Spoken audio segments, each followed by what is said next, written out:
What is up, guys? Orbital-Pilot back here once again in the world of Warthunder. This time, taking to the sky in the F86-F2 Saber, and just real quick, watch me blow a bf-109 out of the sky, and yeah, that's what happens when World War II technology meets Korean-era technology. Not super impressive, but it was a cool fire.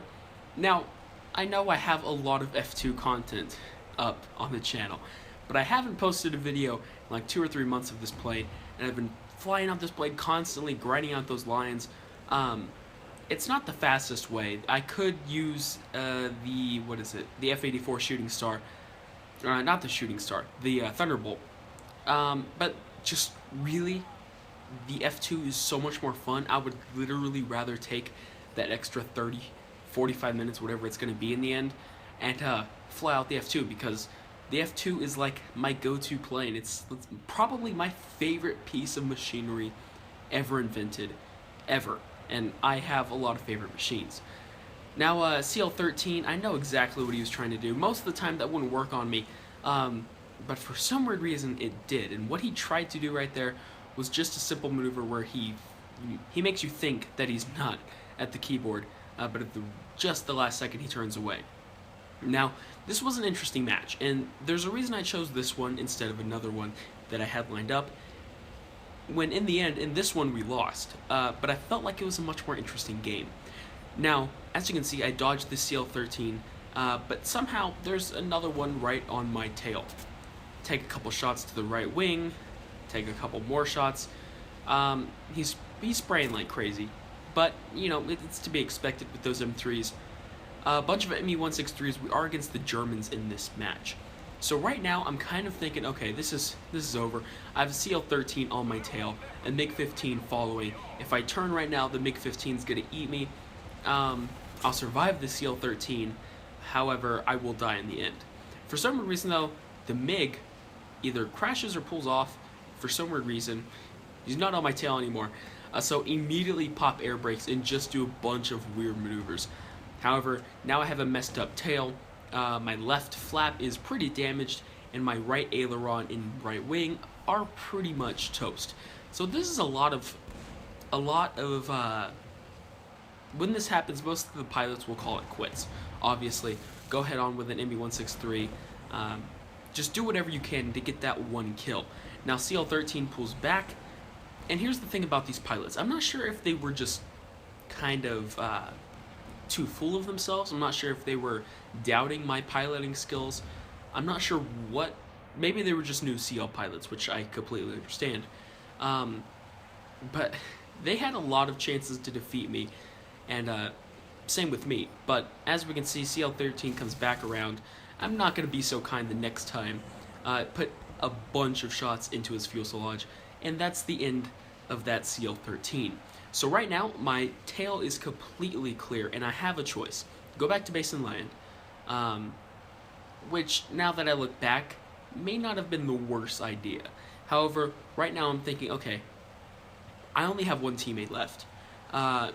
He's not gonna probably hold up the match very well, considering he is in an F2H, which, by the way, this guy was an amazing pilot, so thank you for actually being a decent pilot, which is kind of a change, sadly enough. But I'm going to go head back towards their base. I know there are a bunch of Me-163s, and this was my idea. If I can catch them off guard or refueling, I'm going to take that opportunity to kill them before I have to go hunt down that Cl-13. Now, this is kind of where I make a dreadful mistake. This Me-163 coming up right here. Go head on with him again. Yeah, nothing happens. Almost get a shot right here. This is kind of where I need to practice with the F86s. There's so many opportunities that you get when you don't think you're going to get an opportunity that, you know, you need to capitalize on those moments. And it's something I kind of used to do, but because I've been playing Warthunder and just all video games so much less than I used to, kind of got out of the swing of things. You'll see it again with the Cl-13 and with the Me-163. When the game gives you chances, or when pilots make mistakes, you have to be ready for them. For instance, if you're on the tail of someone, you're obviously expecting to shoot them down. You're ready. However, when you do inverted turns like this and stuff, and the game gives you a real quick snapshot, you need to be able to capitalize on those moments. ME-163, I'm not going to be so nice this time either. But this is where I made another mistake, and you're going to see that a lot. And I kind of just wanted to go over that, and that's kind of why I chose this gameplay too, because I found it fairly informative. Something I can definitely learn from. I should have gone back and killed this guy. Right now I'm thinking, okay, he has a fuel leak. He's an ME-163, so only has like, what, 6 minutes of fuel maxed out. He has a damaged left wing. There's no way he's landing. There's no way he's staying in the game. However, for some weird reason, I'm not sure if I just didn't crit him that hard or what's going on, but he's just fine. He'll fly around for the rest of the match. I should have gone back and I should have killed him. However, now my opportunity is over and I have a Cl-13 on my tail. So this puts me at another bad position. If I turn to engage the CL, which I trust myself doing, the ME-163 will immediately catch me up, and you are not going to beat an ME-163 on their turf. You're just not. There's no way. No matter how good of a pilot you are, the only thing that can even keep up is a meteor. And obviously this is very, very different from a meteor. So Cl-13 very close on my tail. He is closing in. However, here's the weird thing with top tier jets. By top tier, I do mean the MiG-17, the Hunter, the F86, and well, I think I said the CL, I don't know. But all those top tier, ridiculously fast jets. The MiG-17 is faster than the F86. The Cl-13 is faster than the F86, and the Hunter is faster than the F86. But here's the thing, none of them are fast enough to make a difference. For instance, the MiG-17 may cap out at 5 or 6 miles an hour more. No one's going to notice. You're not going to catch me. I'm not going to catch you. We're just going to run around in an endless match. I'm going to run out of fuel before someone catches me, and you know, same goes with him. So I am forced to turn around. Now, luckily enough, what I tell my teammate to do is I'm going to use you basically as bait, get him to turn, and I'm going to try to catch him off guard. However, he is a fairly decent pilot. He is using smoke, I believe, so, you know, turn on mine, because why not? Now, right here, I should have gone and land. But once again, you know me, if my engine's not damaged, I find it very hard to convince myself to actually go and do that, which is probably something I should change. Now, as soon as I start to turn, the CL does turn back around. I'm going to get a real quick snapshot, and if I hadn't taken so much time off from Warthunder, I probably would have easily got him. However, sadly enough, miss all my shots and slowly turn around. Now, right here is where I go full combat mode. If I had just kept straight, I would have flown away, but this is probably one of my favorite battles of Warthunder, is the scissoring with the air brakes against top tier jets. It's just probably my favorite part of Warthunder, so I love to do it. And I see no other planes around, so I'm going to go ahead and actually engage him. Now, if I was in a fully repaired F86, this guy would be absolute toast. There's no way he would still be flying.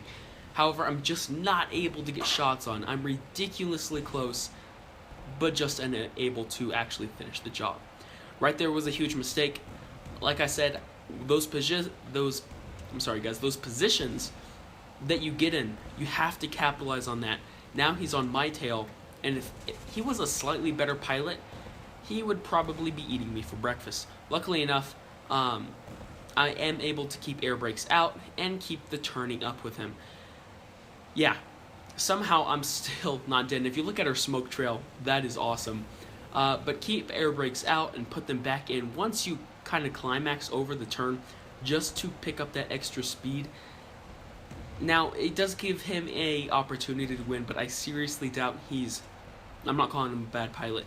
Most pilots, though, are not good enough to capitalize on those really quick second, 1 or 2 second bursts. And being that he has M3s, I'm kind of counting on that. Now, the Cl-13 is actually faster at accelerating than the F86. The F86 is actually like kind of the slowest of the top tier jets. But like I said, by 4 or 5 miles an hour, no one's ever going to notice. Not to mention, I do have a damaged right wing, which is increasing the friction of the air, or I guess the air resistance on my wing. So it is making me slightly slower. Now right here, the F2H2 starts to freak out. I'm not sure if he's damaged. I don't believe he is. which is kind of what I don't understand. He may have been a new F2 pilot. Maybe he was damaged. But if you guys are ever in a position like this, just fly straight. You don't have to freak out like that. Flying straight, you will outrun him. Maybe not from a dead acceleration, but top end speed, you will easily outrun a ME-163 and pretty much any jet. So just keep that in mind. So once the ME-163 turns around, I'm going to follow him. There's no point in chasing the Cl-13. Like I said, we'll never catch each other. Especially not before we actually run out of the map. So no point in doing that. ME-163 comes down, and this is kind of ridiculous what happens right here. Bad on my part, specifically. He has a green plane, and these are green trees. And if I wasn't recording, which means my recording software didn't limit my FPS to like 35, I might have gotten him right here. However, right now I just cannot make the shot. The trees and his plane together, I just cannot see him. So it's a little bit annoying. Now right here, the Cl-13 comes in. I do have to do a dodging move and get back on both of them. Now here's where I make my critical mistake, turning the match basically to their favor. Right now, if no new plane entered the match, I would have these guys. The ME-163 is pretty much out of fuel. The Cl-13, I am confident that I could beat him. Personally, I think I could one-up him. I'm not, specifically doubting that. Now, right here, I do wish my cannons had actually done their work. That should have killed him. Of course, he's also shot me a bunch, so, I should technically be dead too. But yeah, that's where I make my critical mistake. An ME-163 comes in, a new one, freshly prepared and gunned up, and he's gonna rip me apart. I cannot handle 2 damaged planes and a fresh plane. The 2 planes alone, absolutely, but the 3rd plane, it's just too much. So guys, thank you for watching the video. If you like the content, hit that like and subscribe button, guys. We're almost at 200. I can't wait till we hit that number. But until then, guys, fly safe, and I'll see you guys next time.